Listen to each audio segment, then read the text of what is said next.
Eh bien voilà, bonjour Lou Vernet.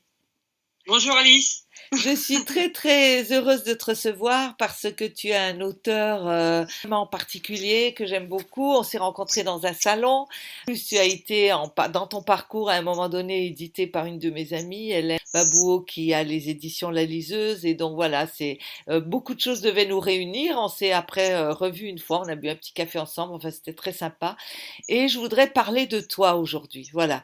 J'ai lu ton roman, enfin un roman qui est plutôt un recueil de nouvelles, mais je dirais que c'est un recueil de trois petits romans parce que c'est beaucoup plus Ah que merci, des. merci, Oui, merci de oui, l'avoir remarqué, c'est oui, plutôt oui, ça. oui, oui, c'est plutôt ça. C'est plus que des nouvelles. C'est vraiment plus que des nouvelles.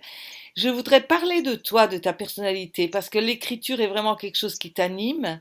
Tu le dis d'ailleurs dans ton blog. Tu dis que tu as un mot qui te résume, c'est le mot âme. A Oui. comme aimer, M comme marcher et E comme écrire. Et quand on lit ce que tu écris, on voit bien que effectivement les mots sont toute ta vie. Alors j'ai remarqué des thèmes récurrents dans ces trois récits que j'ai lus, en fait ces trois courts romans, euh, et j'ai trouvé que voilà, un des thèmes qui revient souvent, c'est l'enfance blessée. Je pense pas que tu vas me contredire, Non, hein. non, non, non, non, bah surtout celui-là, ouais. Voilà, l'enfance bafouée. On a aussi un enfant sous bulle qui revient, hein, qu'il faut aider à regagner la vie, à trouver le chemin pour la vie. Et puis l'amour sous toutes ses formes, l'amour trahi, l'amour déçu, l'amour et les corollaires qui vont avec, hein, la peur de l'engagement, la fuite, la loyauté, le don de soi. Et je voudrais lire un petit, enfin un petit texte que tu mets au début de ton blog que j'ai beaucoup aimé, si tu permets. Alors, à, Oui, c'est vrai. à tous ceux qui n'ont plus qu'une moitié de cœur, un poil sur le caillou, une étoile filante dans la tête, des utopies plein les poches, un peu de blues au fond des yeux, des fourmis dans les jambes, des mots plein la bouche, et Dieu sait quoi encore qui ne soit pas à mettre dans une case carrée. Voilà, alors j'ai beaucoup aimé ce texte, donc j'avais envie de Bah, le lire. ça me semble bien, oui, c'est ça, c'est exactement ça. Surtout pas me mettre dans une case. Oui, oui, ben, je crois que tu es assez incasable, hein. Et Bah, t'as un d'ailleurs, typique. oui, oui, complètement atypique. Quand on lit ton chemin de vie, alors on remarquera que chemin de vie, ben c'est les initiales CV, hein. Ah Et oui, mais c'est horrible curriculum vitae, oui, donc oui, oui, c'est oui, chemin de vie, c'est bien plus beau et c'est bien plus juste oui, surtout. oui, surtout en ce qui te concerne, parce que c'est vraiment un chemin de vie, c'est un inventaire à l'après-vert. On se demande où tu as trouvé le temps de faire tout ça. C'est vraiment incroyable. En plus de Ouais, mille. tu sais que je suis déjà vieille. Oui, ben ça se voit pas en J'ai tout des cas. années derrière pour avoir fait tout ça. Ça J'ai se eu le voit temps, j'ai eu pas. le temps. Et je pense que tout le monde sera d'accord avec moi quand on voit ton visage. Tu as 15 ans, Lou. Ouais, ben j'aimerais bien, ouais. C'est à l'inverse. C'est exactement ça, j'en ai 51. Donc tu vois, t'as tout juste. Ah oui, C'est juste, c'est ça. ouais, Ben, c'est tu as 15 l'inverse, ans. c'est l'âge miroir. Ouais, ouais. Tu as 15 ans et tu as toujours dans le cœur, je pense, des préoccupations d'adolescente, en fait. Tu as gardé cette innocence et cette ferveur de l'adolescence. Pour mon enfant intérieur qui est omniprésent et heureusement, heureusement. Parce qu'avec les lourdeurs de la vie, s'il n'y avait pas cet enfant intérieur pour un peu balayer tout ça, ça Oui, serait vraiment oui. Et triste. ça se sent dans ce que tu écris. Alors, tu as eu des tas de métiers. Tu as fait aussi énormément de bénévolat dans des milieux avec des gens qui avaient des destins cassés. Donc, tu voyages énormément. Tu fais des marches aux quatre coins du monde et des randonnées en montagne, enfin, etc. Il y a dans ton chemin de vie de quoi nourrir des dizaines de récits, des centaines de personnages. Je pense que tu as de quoi puiser dans ce que tu as vécu, mais aussi dans les gens que tu as rencontrés. Bon, Et surtout dans les partages, oui. Surtout dans les vécus des autres. dans les vécus des autres, dans les échanges, dans les partages. Oui, oui. Alors, je vais citer en vrac comme ça tes romans, parce qu'on n'a pas le temps de parler de chacun. Hein. Compter les histoires de chacun de tes romans, mais je vais les citer en vrac pour que on entende les titres. Donc, J'ai comme gratitude ou l'art de positiver, Mal Oui, barré, Un trop grand oui. silence, Pensée clandestine, Ne m'oublie pas, Le rire du monde, La toile aux alouettes, L'inclus, Et dans d'encre et de sang, un recueil de nouvelles collectifs, donc tu as fait. Ah oui, j'en ai plusieurs des recueils, ouais. Voilà, tu as participé à des recueils. Et celui que j'ai gardé pour la fin, et qui va faire l'objet de notre entretien, c'est Toucher l'instant. Tu, Et as- oui, tu l'as sous-titré La trilogie du choix. C'est un oui. livre qui réunit 3 récits. Alors, je vais en parler très rapidement, mais après je te demanderai de me les pitcher. Alors donc, le premier récit, c'est l'histoire d'un amour. Bon, c'est comme ça que je l'ai vécu, hein, qui n'existera jamais. Et peut-être un amour qui était unilatéral. Et en fait, on ne sait pas peut-être l'autre, hein, ce qu'elle ressent. C'est peut-être pas vraiment un amour réciproque, voilà. Le deuxième, c'est le récit d'une naissance à la vie après un séjour psychiatrique, une amitié entre plusieurs personnes. Mais il y a un rebondissement que je ne veux pas spoiler. Ah, surtout pas. Et voilà, sinon ça va tout Surtout pas. gâcher. Donc, voilà, je dirais juste comme ça. Et le troisième, c'est un roman plein d'espoir. C'est le roman d'un homme qui fuit la vie et l'amour par peur de souffrir, parce qu'il a été heurté et s'est fermé par des choses. Bon, voilà. Et est-ce qu'il saura faire le choix de s'affronter à la vie? Voilà, c'est ce que je laisse la question ouverte. Alors, est-ce que tu peux en quelques mots nous parler de ces 3 récits? En fait, ces 3 récits sont réunis parce que Toucher l'instant, c'est cet instant dans une vie où on fait un choix. Et alors, où ce choix nous emmène vers la lumière et on s'en sort, ou ce choix nous fait basculer dans la noirceur, ou peut-être ce choix nous laisse une perspective, mais il est dans le gris comme l'est souvent la vie, quoi. Voilà. Donc, ces 3 textes, ils sont presque indissociables en soi. Et en même temps, je les ai écrits à 3 époques différentes. Donc, il y a le premier de mes textes, qui s'appelle En t'attendant, le premier texte, voilà, qui est un amour fantasmé qui ne mène à rien, ou peut-être, on ne sait pas, en tout cas qui permet de faire un choix en conscience à la fin de l'histoire et de choisir un nouveau chemin de vie. Le second texte, qui est La femme enfant, c'est un texte plus noir, donc qui permet aussi de visiter mon écriture dans le noir, qui est un texte avec un rebondissement qui donne, il faut aller jusqu'au bout et on peut pas spoiler. Oui. Donc Non. c'est un texte qui montre juste la façon, le choix noir en fait. Si on fait un choix et que ça va pas, et voilà où on arrive. Mais je rassure ceux qui nous écoutent, le fait que tu dises que c'est un choix noir ne spolie pas du tout ce fameux rebondissement dont on parle. Hein, donc, pas du tout, puisque non. toute l'histoire l'est, Oui. c'est une histoire assez Oui, trash quand même, oui, donc oui. le ton est comme ça. Après, la fin, pas forcément, ça dépend Oui. comment on l'entend et Oui. comment on voit la perspective derrière. À chaque fois, il y a une fin qui laisse le lecteur choisir de toute façon ce qu'il veut faire de cette fin. C'est une fin qui est posée, mais en même temps, chacun verra ce qu'il veut selon il voit le verre à moitié vide ou à moitié plein, Oui, en fait. Oui. Et ne m'oublie pas, c'est un texte plus général, plus dans la vie. Il est moins noir ou blanc. Il est plus dans le gris et voilà, il est sur un vrai parcours, une vraie transformation d'un personnage qui doit faire un choix et qui s'explique sur tous les choix auparavant qui l'amènent à ce choix définitif. Oui. Génial. Bon, bah écoute, ça me donnerait envie si je l'avais pas lu, donc j'espère que ça va donner envie à des gens de lire ce magnifique recueil, donc Toucher l'instant. Alors, il y a dans tes histoires, les 2 premières sont à la première personne et les protagonistes sont des femmes. La première, Oui. je me souviens plus d'ailleurs de son prénom. Est-ce qu'on la nomme? Je suis pas sûre. Non, peut-être pas, oui. La deuxième s'appelle Lise, hein. Et le troisième, c'est un héros masculin, Jean. Et là, tu parles de lui à la 3e personne. Alors, est-ce que tu peux nous expliquer ces choix, déjà de choix de première personne ou 3e personne, nous parler des différences des 3 personnages, et puis en quoi ils te ressemblent? Ah non, ça alors là, ça c'est niette, c'est de la fiction. Alors après, un écrivain, ça écrit à partir de soi et des expériences qu'il a vécues. Donc tous ont un ancrage dans le vécu à partir d'une histoire, de quelque chose qui m'a touché, qui m'a heurté, qui m'a fait réagir. Mais après, c'est que de la fiction distordue. Donc ça veut dire que tous les débuts de romans, c'est à chaque fois quelque chose de très prégnant chez moi qui est vraiment fort. Mais alors après, je distors tellement la chose que ça ne ressemble pas du tout à ce que c'est à l'initiative, en fait.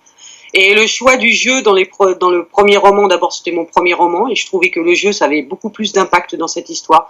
Ça impliquait plus la personne. Le lecteur même, quand il lit jeu, il se sent vraiment investi de la même façon. Bien sûr. Le second roman, Ne m'oublie pas, il y a tellement de personnages secondaires autour qu'il fallait que ce soit le jeu qui parle pour incarner les autres personnages. Et le troisième roman, Ne m'oublie pas, Jean, parce que là pour le coup, c'était plus facile pour moi vu que c'est un garçon d'avoir une certaine distance et en même temps voilà, j'ai pas pu faire autrement. C'était dans ce sens-là. Ça s'est imposé en fait. Je choisis rarement de la façon dont j'écris. Ça s'impose. Le personnage m'impose la façon de raconter l'histoire et ce qui se passe. Donc c'est pas vraiment un choix conscient au départ. Oui. Après, oui, si je l'analyse, si je vois ce que je veux faire, si je veux transformer, mais en général, ça s'impose tout seul. Alors comment est-ce que parce que tous tes personnages ont des blessures intimes et qui remontent loin, où est-ce que tu puises ça? Dans les personnes que tu as croisées sur ton chemin de vie, justement? Bah oui, dans l'être humain, l'être humain il est fait comme ça, ça n'existe pas les parcours linéaires, tout lisse, où tout va bien. Si tu commences à parler véritablement avec les gens et que tu grattes un tout petit peu, moi je sais que on me raconte souvent plein d'histoires, les gens se confient à moi, donc c'est assez simple de voir que derrière la façade il y a tout un parcours de vie, il y a plein de blessures mais c'est l'important, c'est ce qu'on fait avec ces blessures, comment on les transcende, est-ce qu'on s'en sort ou pas. C'est ça qui est intéressant. Parce que les blessures, on est tous avec et c'est ça le chemin de vie. Hein. Oui. Mais on n'est pas obligé d'y rester dedans. Non. Ben, quand on voit ton visage, tu as un visage souriant, ouvert, on se dit, voilà, c'est quelqu'un de lumineux, c'est quelqu'un. Et puis quand on lit tes écrits, c'est vrai que c'est souvent noir, un peu trash, c'est sombre, les gens ont des grosses blessures. Donc voilà, c'est pour ça que je t'ai posé cette question. Où est-ce que tu puisses ça et comment tu parviens à faire voilà, donc en fait, tu viens de me l'expliquer, c'est dans une espèce de résilience. Et un choix. Ouais, c'est un choix. Un choix de choisir la lumière à un moment donné. Oui. Ah oui, c'est faut aller vers ça. Et moi j'ai ma devise préférée, c'est ne prenez pas la vie au sérieux, de toute façon vous n'en sortirez pas vivant. Et c'est vrai que des fois on a des lourdeurs et des fois qu'on a des trucs, ça nous terrasse une journée, 2 jours, une semaine, un mois. Mais il y a un moment donné, il faut aller au-dessus, sinon on vit pas cette vie et c'est pas la peine quoi. Ouais. Donc moi, c'est ce que je résume en quelques pages sur des romans où vraiment j'essaye à chaque fois qu'il y ait une issue. Quelle qu'elle soit, il y a une issue. Oui. Ben écoute, je suis tout à fait d'accord avec toi. Il faut pas prendre la vie au sérieux. Bon alors, est-ce qu'il y a un personnage dans tes romans que tu aimes plus particulièrement? Non, parce qu'en fait, dans chaque roman, à chaque fois que j'écris un roman, j'aime mon personnage à fond ou mes personnages. Et une fois que je les quitte et qu'ils sont restitués, donnés au lecteur, ils m'appartiennent plus et je suis déjà en train de penser au prochain. Je les aime pas, il n'y a pas de préférence. Je les aime tous parce qu'ils correspondent tous à une époque et à un moment d'écriture. Mais celui que je préfère, c'est encore celui qui va arriver, en fait. C'est celui que j'ai pas encore écrit. Oui, d'accord. Même celui-là m'amène à une marche plus haut. Normalement, si j'écris de mieux en mieux, normalement. Donc c'est même pas celui que tu es en train d'écrire alors, c'est le prochain qui est en train de cogiter là. Ben, celui que je suis en train d'écrire, il est en correction et je l'adore, mais bientôt je sens qu'il va plus m'appartenir et tant mieux parce que c'est long, hein, un travail d'écriture. Ouais. Donc c'est bien on sait qu'on a passé une étape et c'est bien d'aller vers une autre en fait. Ouais. Chaque livre pour moi c'est une étape d'écriture, de vie, d'expérience, voilà. Donc ça m'amène à chaque fois quelque chose. Et je suis très contente d'aller au suivant. Ben écoute, alors je vais te poser la question, c'est quoi le suivant? Tu vas parler de quoi? Alors normalement il y a un thriller que j'ai écrit il y a 1 an, qui n'est toujours pas sorti mais qui devrait sortir à la rentrée. Et là je suis très impatiente qu'il retrouve mes lecteurs parce que je sais que j'ai un lectorat de polar et de thriller qui m'attend. Derrière j'ai écrit une histoire d'amour, donc comme quoi on va dans la dichotomie. Voilà, j'ai un thriller super noir et une histoire d'amour qui est en train qui est en correction, qui vient de se finir. Et je suis déjà en perspective du prochain polar à écrire. Donc, c'est des grands écarts à chaque fois. Des grands écarts, mais oui, je peux pas rester dans une seule énergie. Je peux pas écrire juste que du polar. Je pourrais pas faire ça. J'écris en fonction des histoires qui me viennent, qui m'habitent, qui sont là à un moment donné. Je sais jamais ce qui m'attend. Et j'accepte, et ben là je viens de finir une histoire d'amour, et ben j'ai écrit une histoire d'amour et je vais pas la renier et c'est pas forcément là où je suis le plus à l'aise parce que ça implique quand même. Mais voilà, c'était là, je l'ai écrit, et puis demain il y aura autre chose, et puis j'espère écrire un jour un livre pour les ados. J'ai plein de perspectives encore. Je veux pas rester coincé dans un seul cadre, quoi. Il y a plein de choses, il y a plein d'histoires à écrire. Alors, comment est-ce que tu as décidé d'écrire? Est-ce que c'était très tôt, quand tu étais enfant, ou pas du tout? Est-ce que Oui. tu lisais beaucoup quand tu étais enfant? Je suis venue tard à la lecture. C'est plutôt les chanteurs français qui m'ont amené vers l'écriture au départ. Moi, j'ai écouté beaucoup les paroliers, les chanteurs français, les chanteurs à texte, comme on dit Oui, aujourd'hui, les vieux de la vieille là, qui avaient vraiment des textes importants. Et moi, j'ai appris beaucoup avec ça. Et puis après, j'ai commencé à lire, mais j'écris. C'est vrai que j'écris depuis toujours. t'écris depuis Et toujours. voilà, à l'adolescence déjà, j'écrivais des poèmes. Bon, voilà, c'est des poèmes, ça sortira jamais, c'est cassé, c'est dans un tiroir. Mais j'ai toujours écrit. Après, j'ai eu une grande interruption dans ma vie où j'ai arrêté d'écrire. Et quand j'ai repris à 35 ans, depuis, j'ai pas arrêté. D'accord, ok. Voilà. Alors, entre 22, 25 et 35, j'ai pas écrit. Ben, il y a J'ai des vécu. moments où il faut vivre aussi, hein. Voilà, j'ai vécu. J'ai mis ça de côté en me disant non, c'est pas possible et tout. Et puis à 35 ans, ça m'a repris et depuis, ça m'a pas quitté. Et c'est de pire en pire, en fait. Ouais.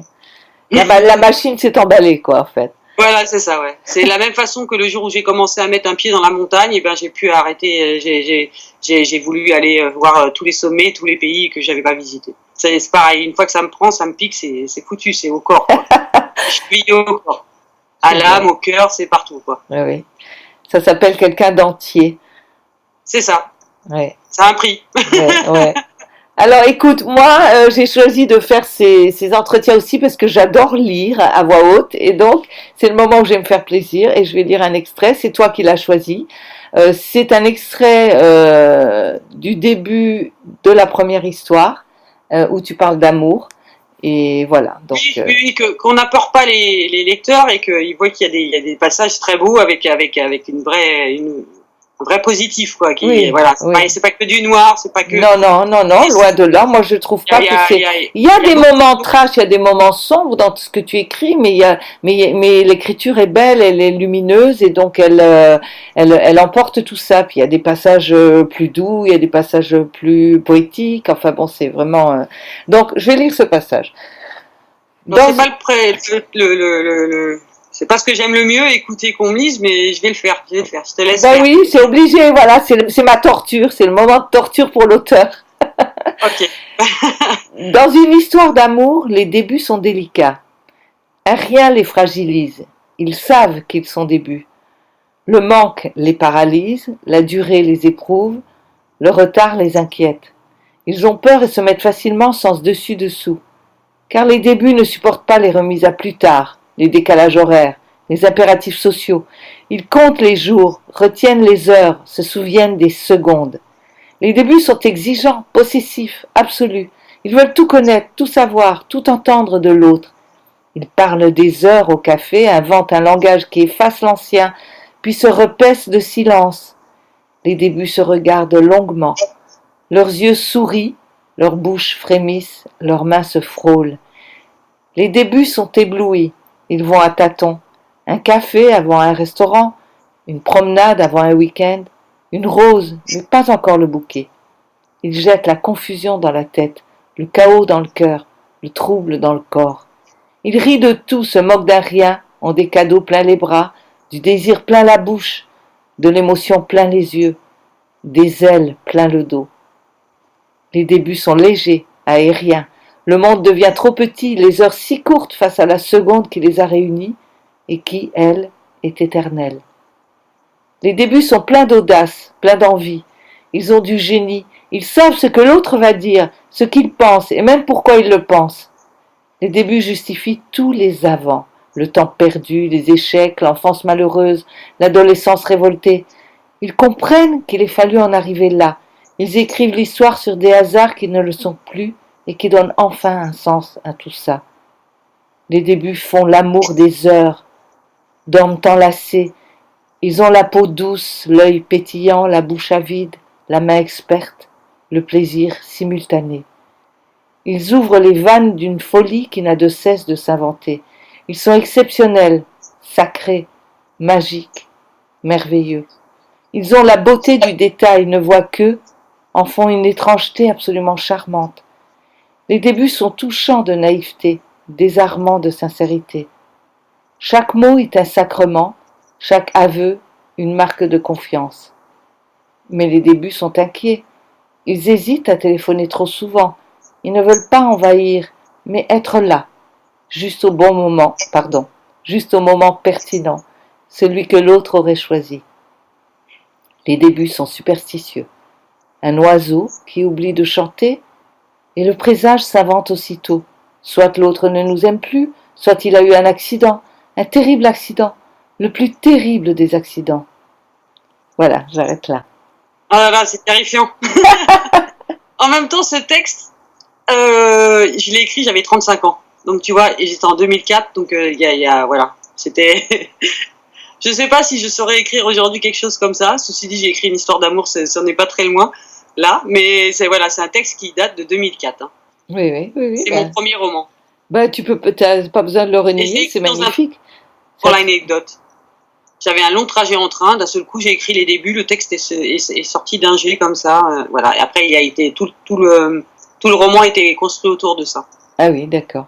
Voilà, si tu veux, tu voulais savoir comment ça fonctionne. Justement, j'allais te poser cette question. Comment tu fais pour écrire en général? Tu as un plan à l'avance ou tu improvises ou... Je suis pas de cette école. Moi, je suis de l'école qui à un moment donné, se met à écrire, quelque chose sort et franchement, je découvre l'histoire de la même façon que vous la lisez. Ça veut dire que moi, mes personnages, ils avancent et je les vois faire des choses.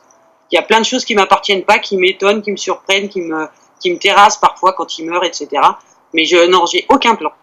Pour un seul roman, c'est arrivé, de tous mes romans sur les 10 ou 15 que j'ai écrits, 10 ou 7 publiés, une seule fois j'ai fait un plan. Je sais pas faire ça du tout.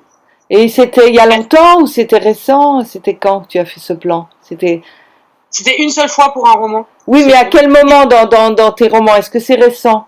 Non, c'était au tout début, pour m'aider. D'accord. Mais en fait, ça m'aide pas du tout. Non, Je préfère ne pas savoir ce qui va se passer et découvrir au fur et à mesure. D'accord.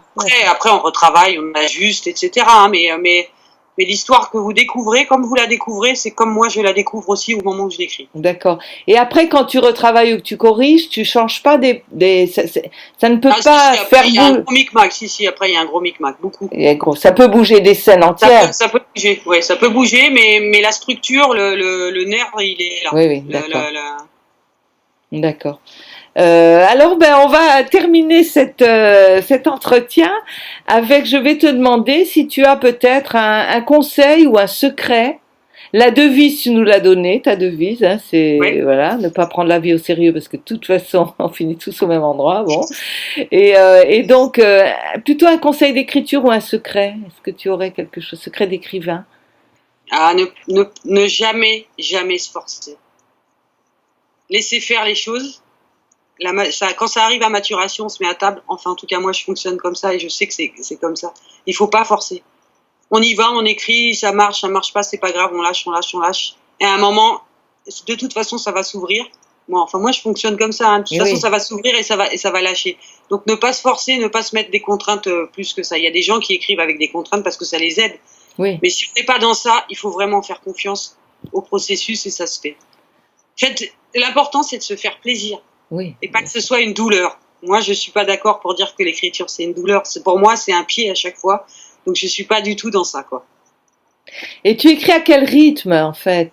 Combien de... Voilà. Alors, quand je suis partie pour écrire un livre, alors là, je peux écrire 8 heures par jour pendant des jours et des jours et des jours. Je suis dans une bulle. Mais je peux aussi rester 2 mois sans écrire et c'est sans souci pour moi. Ça veut dire, je sais que c'est en maturation, que ça travaille, que j'ai besoin de vivre, d'aller chercher des éléments, de rencontrer des gens, voilà.